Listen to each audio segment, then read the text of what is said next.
Hello, this is Jeff from Studio 41 Productions, and I am here today with my top 10 game consoles of all time list.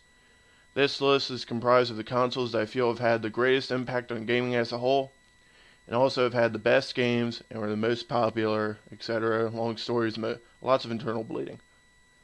Let's kick things off with number 10 on the list. A console that could do what Nintendo couldn't back in the day, the Sega Genesis. The Sega Genesis was the third Sega console made, and easily the best of all the Sega consoles made. It boasts a library of over 900 games that actually still has games being made for it by indie developers. It sold over 40 million units in its lifetime, and even spawned the precursor of the ESRB because of a little game called Mortal Kombat. Also, the console started the life of a certain blue hedgehog that I think you guys might know the name of as well. Even though the future Sega consoles might have been busts, I think I can say with confidence that nobody wants Sega to fail, and that if they made another console, everybody would buy it. Hey, at least we still have the Sega Genesis. At number 9 on the list, we have the console that pretty much made consoles cool, the Atari 2600. The Atari VCS, as it was originally named, released in 1977 and came bundled with the game Combat and 2 joystick controllers. It was released as direct competition to the Fairchild Channel F, and when Fairchild pulled their system, that is now dubbed 2600, took off. The console was then bundled with a port of Pac-Man, more on that in a few seconds, and with help from other games like Adventure and Space Invaders, it was the best-selling Christmas gift in console by 1979. Unfortunately, said Pac-Man game and the game, wait for it, E.T., were two of the biggest reasons why this console possibly caused the infamous early 80s game crash. After the sale of Atari's consumer division, the 2600 was never officially discontinued until the late 1980s, and sales of the console went into the early 90s, outdoing any other Atari console made. At number 8 on the list, we have a newer console, and as I own the direct competitor to this console, it pains me to say it, the PlayStation 3. The PS3 was released in Japan on November 11th, 2006, and with international dates following soon after, and while the console was sold for an originally really high price, sales struggled as well.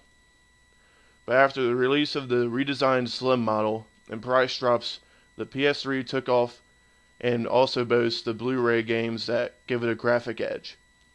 With such stalwarts released lately like The Last of Us and Infamous, and the later lack of exclusive support on the 360, one could say that the PS3 won the last gen war with the 360. And this is coming from an Xbox guy. At number 7 on the list, we have the newest console on this list, and the console as the first next-gen console, the Nintendo 3DS. The Nintendo 3DS launched worldwide in March of 2011 and got off to a slow start. After a big price drop from $250 to $180, and Nintendo offering free games to people who bought the console at the original launch price, the console took off and hasn't looked back since, with the console being the first to make use of glassless 3D and the combination of a growing games library and backwards compatibility with DS games. The popular console as of December of 2013 has sold over 42 million units. At number 6 on our list, we go back in time again to one of the most popular consoles ever made, the PlayStation 1. The PS1 was released worldwide in September of 1995 and was a 32-bit console meant to compete with the Sega Saturn and Nintendo 64. It was also the first console to make use of the disc system instead of cartridges. Another interesting fact was that the PS1 was originally a collaboration between Sony and Nintendo before being dropped by Nintendo. The PS1 was the first console to sell 100 million units as well. Game production for the PS1 finally stopped on March 23rd of 2006, and this console is also the second console I ever owned, and I still have my Twisted Metal 4 game from when I had it. Truly great console right here, folks. At number 5 on our list, we jump forward in time again to 2006 with the launch of the console known as the Nintendo Wii. This console is the one that shows that graphics don't mean a thing as long as you have gameplay. Even as the Wii didn't have amazing graphics, it has some of the best games made in recent history. And the people agree as the console outsold the 360 and the PS3. Whether it was the low price point or the targeting of everyone and everything, the Wii surpassed all expectations with its motion controls and great library of games. Even though it has a huge install base, Nintendo stopped production of Wiis on October 20th, 2013, and on that same day stopped some online services for the Wii. Even I come back to my Wii every once in a while to play some Wii Bowling or some Super Smash Bros. At number 4, we only go back one generation, as one well-known company gets its start in gaming. Yep, we are at the Xbox. The Xbox launched in North America in November 15th, 2001, and competed with the PS2, Dreamcast, and GameCube. The key being that the console featured Xbox Live right out of the box due to its built-in Ethernet port. A key game launching with the Xbox was a game by the name of Halo Combat Evolved, and a game that single-handedly gave the Xbox a foothold in the gaming landscape. The sequel Halo 2, when it launched, made $125 million in one day, and pretty much made Xbox Live the most popular internet gaming network in the world. The console was discontinued in North America in early 2009, and the last game made for it was Madden 2009, showing EA definitely supported the console. The Xbox Live service for it was ended in April 2010, even though I never owned an original Xbox. When I got my 360, two of the first games I got for it were Halo and Halo 2, since they both work on the 360. Yeah, Halo is awesome. At number 3 on the list, we have the console that pretty much invented mobile gaming. That's right, we are at the Game Boy. The Game Boy launched in North America July 31st, 1989. It was essentially the successor to the Game & Watch handhelds of the 80s. Due to its cheap price and only requiring 4 AA batteries, it dominated the market even though the Sega Game Gear was technologically superior. It also made the game Tetris a household name since the console came bundled with it early in its lifetime. Oh, and it also started that other franchise. You know, the one with Pokemon in it. The Game Boy and Game Boy Color, its last upgrade, they both combined to sell 118.69 million units. And the Game Boy Color was finally discontinued March 23rd of 2003. I actually remember seeing new Game Boy Colors for sale until around 2005, and that is absolutely amazing. A really important console right here, folks. At number 2 on the list, and easily the hardest choice I had to make on this list, we have the PlayStation 2. The PlayStation 2 was the follow-up to the hugely successful PlayStation 1, and it showed as it went on to be the highest-selling game console ever. It moved over 150 million units and has a library of over 3,870 titles, with over 1.5 billion games sold. Even now, a few new games have been made for the PS2. In Japan, you have Final Fantasy XI, and here we have Pro Evolution Soccer 2014. And that has a PS2 version.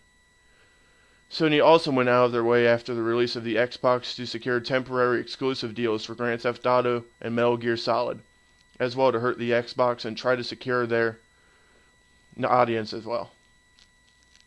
Also, after the Xbox dropped, Sony released the PlayStation Network adapter and several first-party games to compete with the Xbox and online capabilities. The PS2 has a long and storied history, from single-handedly destroying Sega's console dreams to having games still being released for 14 years later and not having its production stopped until January of 2013. This console is definitely one of the best. At number 1, we have the console that single-handedly saved gaming, the NES. The NES released in Japan as the Famicom on July 15, 1983, and then as the NES in North America on October 18, 1985. A huge reason the NES was so successful was that Nintendo invented quality control by requiring licenses to be acquired before a game could be made for a console. This meant no more ET-like games. Every properly licensed NES game had a stamp on it that said, "Official Nintendo Seal of Quality." By 1988, the NES was so popular that the demand for NES cartridges was greater than the demand for all home computer software. In 1989, the NES sold 7 million units, almost equal to the number of Commodore 64s sold in its first 5 years of existence. Some of the most important game franchises also got their start on the NES, some being Super Mario Bros., Legend of Zelda, Metroid, Mega Man, Castlevania, Final Fantasy, and Dragon Quest. The NES worldwide sold 62 million units and didn't stop being produced in the United States until 1995, and produced Famicom units until 2003 in Japan. Nintendo also serviced Famicom units until 2007, and only stopped because they actually ran out of parts. This stat by itself put the NES on number 1 for me. I just want you to read those last couple sentences again. They serviced their console made in 1985 until 2007. I had the PS2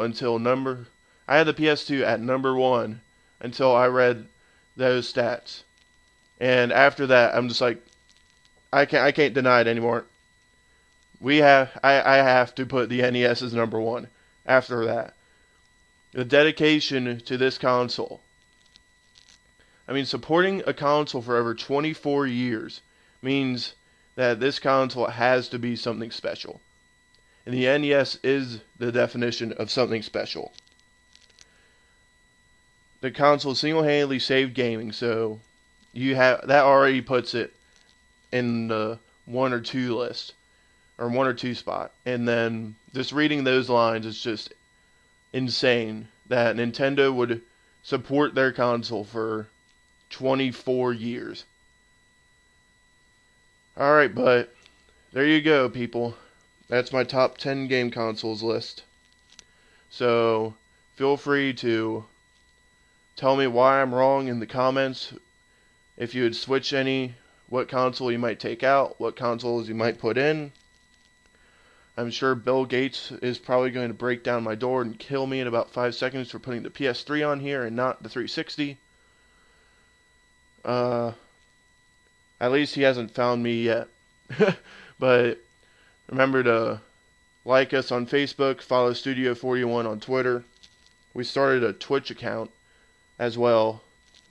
I have a few plans for that, but until I get in the Titanfall beta, not yet. I don't have anything yet. But thanks for listening. Thanks for watching.